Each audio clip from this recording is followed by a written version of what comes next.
Olá, bem-vindo ao Poder 360 Entrevista. Eu sou Nivaldo Carboni, repórter do jornal online Poder 360. Nessa edição, o entrevistado é o economista Eduardo Guardia.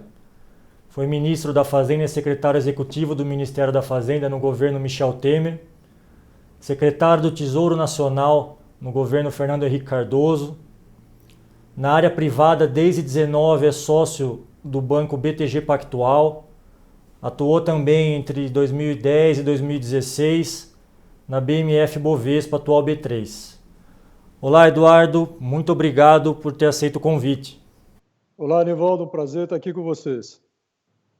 Bom, para a gente começar esse Poder 360 Entrevista, essa semana o Ministério da Economia formou uma equação ali para conter a dívida pública. São duas situações: transferência de lucro do Banco Central para o Tesouro e contratação de empréstimos internacionais pela COFIEX, a Comissão de Financiamentos Externos. Esse valor ali ele deve financiar, ajudar a cobrir os custos com os valores do auxílio emergencial de R$600. Qual a sua opinião sobre a efetividade dessa medida?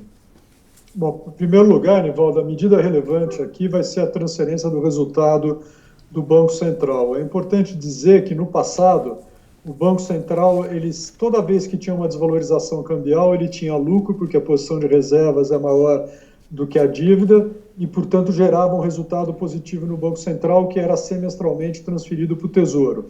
Na situação inversa, quando tinha apreciação do câmbio, o Banco Central tinha prejuízo, o Tesouro Nacional transferia a dívida, títulos públicos para o Banco Central.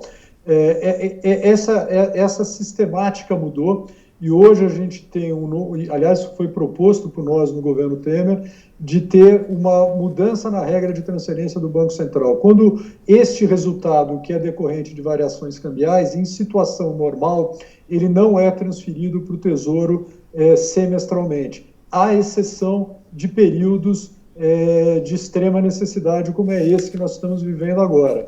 Então, isso faz parte do arcabouço institucional vigente e eu ressalto que eu acho que é um aprimoramento vis-à-vis a situação que nós tínhamos antes. Então, o Banco Central transferirá, sim, esta liquidez, esse resultado positivo para o Tesouro Nacional e esse recurso será utilizado para o pagamento da dívida pública.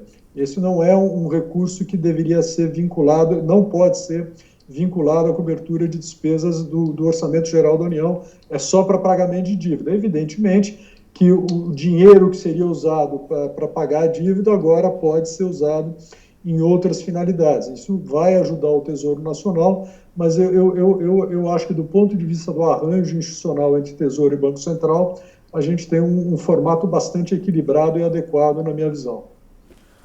Bom, seguindo com o Tesouro, o secretário recentemente afirmou que vem uma volta gradual da economia a partir desse mês de maio, com a venda de títulos pré-fixados ali como uma alternativa para enfrentar o déficit das centenas de trilhões ali do governo. Realmente, partindo do princípio que a gente tem esse cenário de agravamento de casos da Covid, realmente essa venda de títulos pré-fixados ela vai ser efetiva e consegue confrontar as medidas? Vamos separar o que pode acontecer no próximo mês da situação daqui para frente. Eu vejo a situação fiscal, evidentemente, com bastante preocupação. O governo corretamente tomou as medidas para mitigar os impactos negativos dessa crise, mas não vamos nos iludir. Isso vai resultar numa expansão fiscal muito grande esse ano. Então, o próprio secretário Mansueto falou de déficit primário que pode chegar a 10% do PIB, déficit nominal que pode chegar a 10%, 15% do PIB, depende aí do comportamento do PIB esse ano, o que significa que nós estamos falando numa dívida bruta que pode ir para algo em torno de 95% do PIB. Então, o que eu acho que vai acontecer, independentemente dos próximos leilões, eu acho que essa situação de deterioração fiscal ela pode levar à necessidade de redução do duration da dívida pública, ou seja, gradativamente ampliar a parcela de emissão de títulos de LFT, que é a redução da duration da dívida. Então, eu acho que essa é a trajetória que talvez seja a que a gente venha observar daqui para frente. E um ponto fundamental, isso num cenário onde a expansão fiscal é apenas temporária. Este é o ponto fundamental, Nivaldo, porque se nós transformarmos essa expansão fiscal, que até o momento foi temporária, restrita a este exercício financeiro para lidar com os impactos negativos dessa crise que é global, que nós estamos vivendo, se nós nos desviarmos disso, aí eu acho que a gente chega numa situação extremamente complexa do ponto de vista fiscal. Então, mas respondendo objetivamente a tua pergunta, eu espero ver uma parcela crescente de títulos pós-fixados no financiamento da dívida e, portanto, um encurtamento de duration, que é o contrário do que você falou. Hoje foram divulgados ali os números das contas públicas, foram 93 bi para esse mês de abril, maior da história, maior que 2019, somado o ano todo. E a União estima um rombo ali de quase 715 bi até o final desse ano. Bom, eu queria saber a sua opinião a respeito das alternativas, que você elencasse alternativas para a gente enfrentar objetivamente esse problema. Bom, vamos lá. Primeiro, entendo a necessidade da expansão fiscal esse ano. Não estamos discutindo isso. Agora, o que me preocupa é quando, em paralelo a isso, nós começamos a ver propostas de manutenção dessa expansão fiscal. Por exemplo, perenizar o auxílio emergencial. Isso aí é absolutamente incompatível com a situação fiscal brasileira. Então, o que nós todos precisamos nos dar conta e olhar de maneira muito clara é que nós já estávamos numa situação fiscal delicada. Esta crise exige medidas que agravaram a situação fiscal, como eu falei, déficit primário de 10%, nominal de 15%, dívida PIB de 95% do PIB. Então, é crucial que a expansão seja interrompida neste exercício financeiro, que não passe para os próximos anos e que urgentemente a gente retome a discussão das reformas que vão levar a uma melhora não só da qualidade do gasto público, mas que permita fazer com que, no tempo, o gasto público fique dentro do teto dos gastos. Se nós abrirmos mão do teto do gasto, aí é muito difícil você assegurar a sustentabilidade da dívida pública. Então, nós estamos num momento delicado e o que precisa ser entendido é que, se o problema não for atacado pelo lado da despesa, ele terá que ser enfrentado pelo lado da receita, e ninguém aqui nesse país gostaria de discutir aumento de carga tributária. Então, é fundamental que o Congresso, o Judiciário, o Executivo adotem as medidas que são necessárias para combater essa grave crise, mas que restringam a expansão fiscal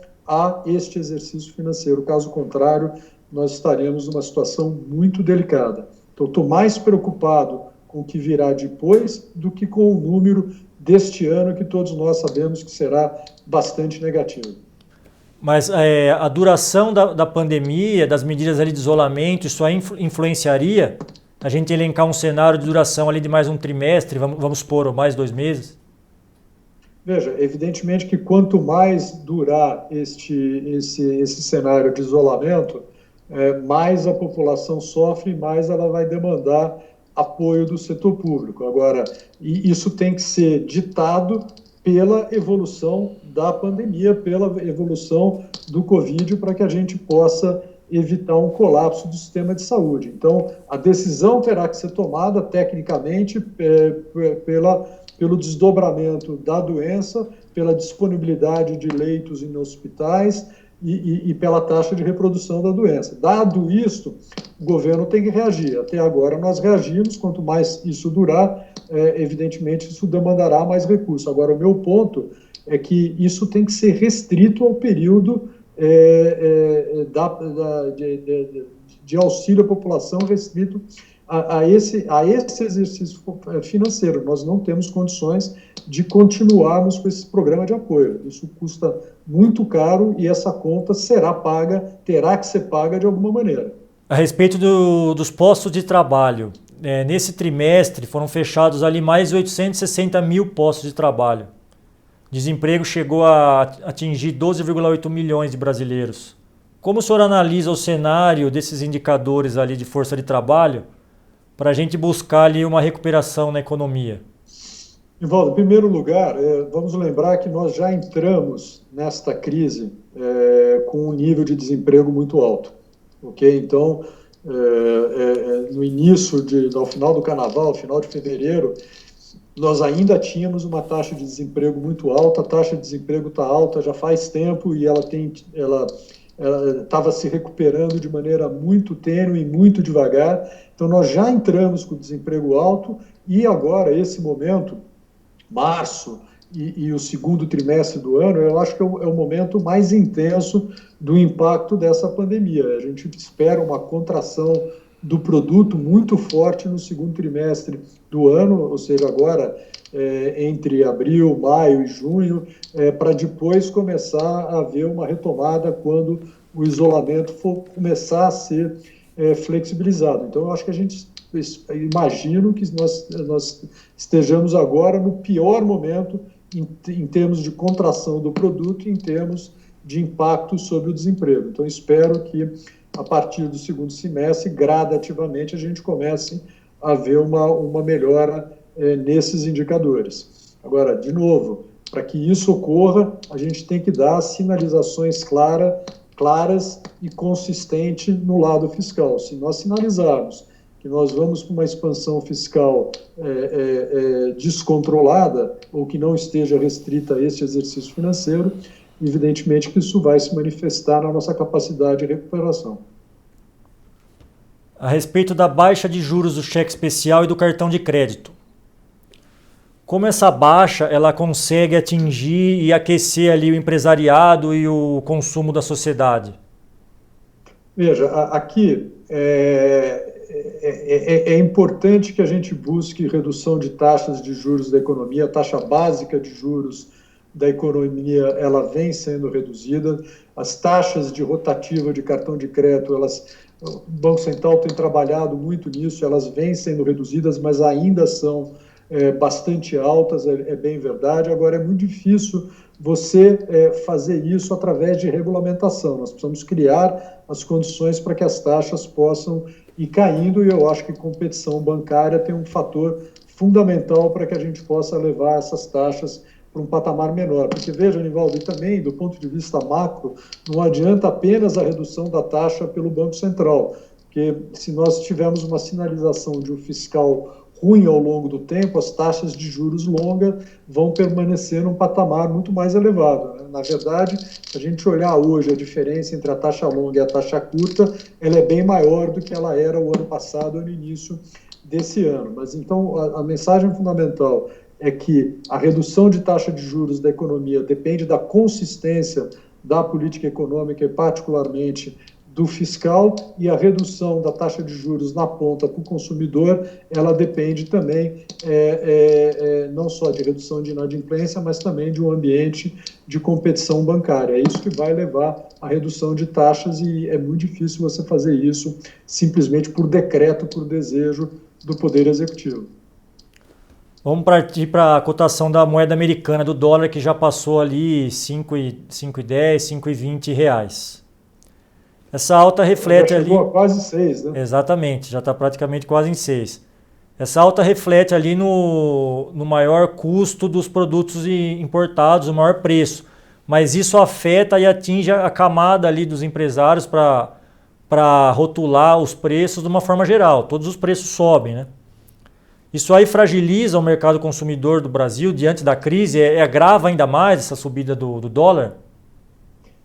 Deixa eu só separar essa discussão em duas partes, Nivaldo, antes de te responder objetivamente. Uma preocupação que eu tenho é com a volatilidade da taxa de câmbio. Então, ela chegou a quase 6, voltou para 5,35, e essa volatilidade ela é ruim para o funcionamento da economia, porque ela gera uma série de incertezas para os agentes econômicos. Então, a volatilidade excessiva do câmbio é ruim para a economia de maneira geral. A sua preocupação, que é com a chamada, o pass-through, ou seja, o efeito da desvalorização do câmbio sobre a inflação, neste momento não é algo que nos preocupa, porque até pela contração da atividade econômica, a gente está vendo uma inflação muito baixa. Evidentemente que se você pensar em viagens ao exterior, ninguém vai nem pensar em viajar agora, até porque não pode, mas o câmbio está proibitivo. Mas do ponto de vista dos preços internos,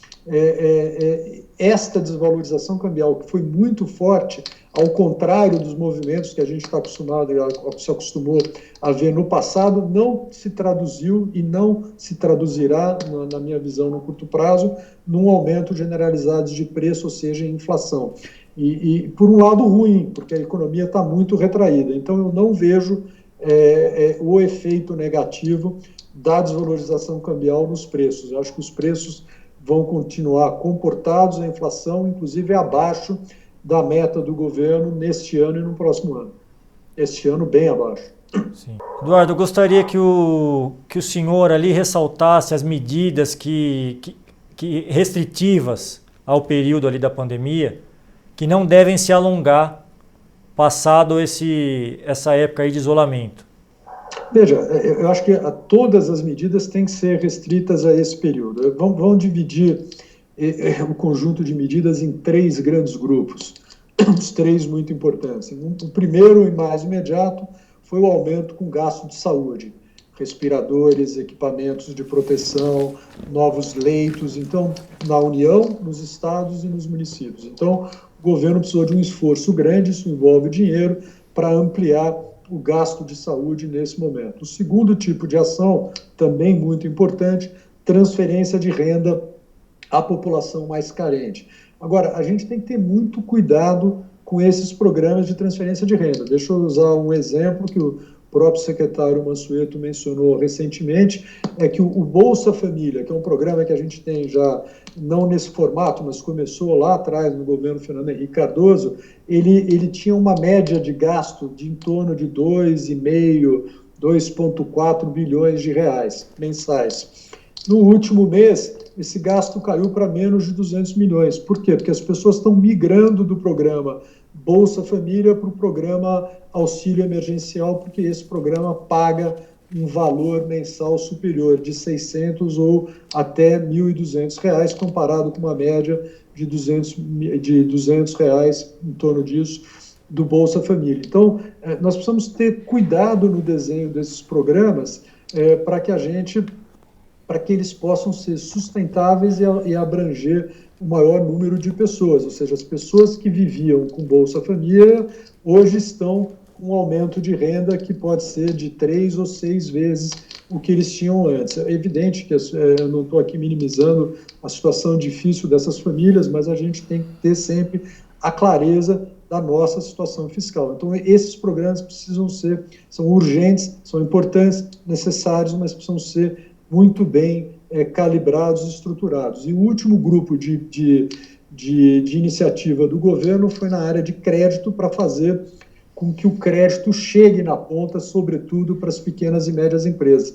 E é nessa área que as ações do governo, eu não estou me referindo aqui às ações do Banco Central, que atuou muito bem para aumentar a liquidez do sistema financeiro, mas o programa de 40 bilhões de reais para funding, por financiamento de pequena e média empresa, com recursos e risco do Tesouro Nacional, que foi uma medida correta, elaborada pelo governo, infelizmente, ele, do ponto de vista operacional, ele não deslanchou. Então, se que pretendia gastar 40 bilhões, o último número que eu vi, com o risco de alguma imprecisão aqui, estava em torno de 1,6 bilhões de reais. Então, eu acho que precisa-se ter uma atenção para fazer uma avaliação permanente de cada programa e para poder que eles tenham a efetividade e cheguem na ponta. Então, este programa de transferência de renda, eu acho que o governo ele já está buscando novas alternativas, porque infelizmente ainda não chegou na ponta para o pequeno e médio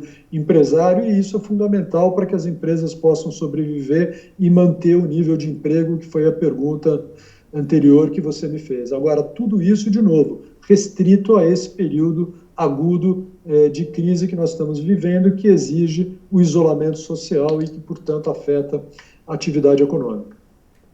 Bom, caminhando aqui para o final da entrevista, eu queria uma opinião sua a respeito da efetividade, como que os bancos privados e bancos de investimento conseguem ali amenizar a crise ou facilitar acesso a créditos num momento em que tem essa recessão grande na economia do país? Bom, um comentário geral é que a última coisa que nós queremos ver num momento já excessivamente complicado do momento econômico do país é um problema de solvência no sistema financeiro. E, felizmente, o nosso sistema financeiro é muito sólido, capitalizado, e nós não podemos ter nenhuma medida que nos leve a ter qualquer risco de fragilidade no sistema financeiro. Isso não vai ocorrer e não está ocorrendo.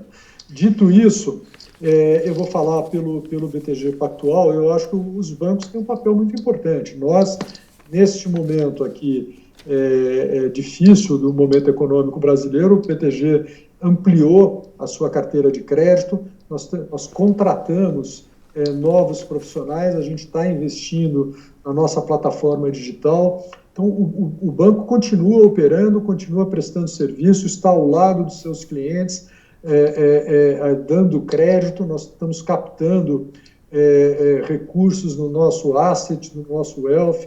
Foram mais de 21 bilhões de reais no primeiro trimestre do ano.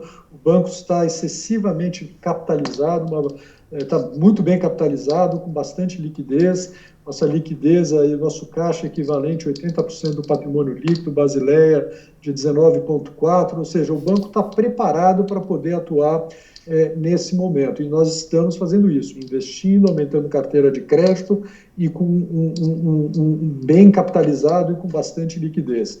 Além disso, e não só nós, mas eu falando mais uma vez pelo BTG Pactual, eu acho que os bancos teve e nós tivemos a sensibilidade de entender este momento de dificuldade da população, e eu acho que tem uma questão de solidariedade muito importante que cada empresa, dentro das suas possibilidades, ela deve exercer. Então, no caso do BTG Pactual, nós fizemos um programa de doação de 50 milhões de reais com dinheiro do banco e dos sócios, meio a meio, metade dinheiro do banco, metade dinheiro dos sócios, onde a gente dividiu essa atuação em duas grandes áreas, que é apoio social e o apoio ao sistema de saúde. Então, até o momento, a gente já distribuiu cestas básicas para mais de 105 mil famílias, 39 projetos sociais, apoiamos 18 hospitais, dando equipamentos de proteção, ventiladores,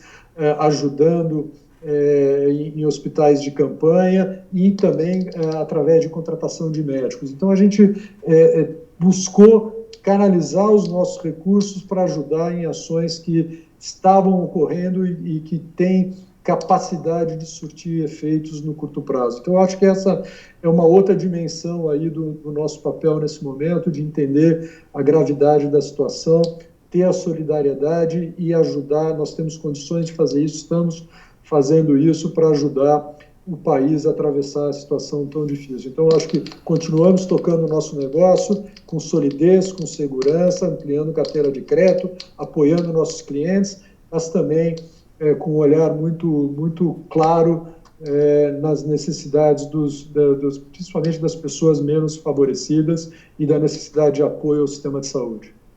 Pois bem, eu queria te agradecer, a gente chega ao fim da entrevista, pela sua participação, pela disponibilidade.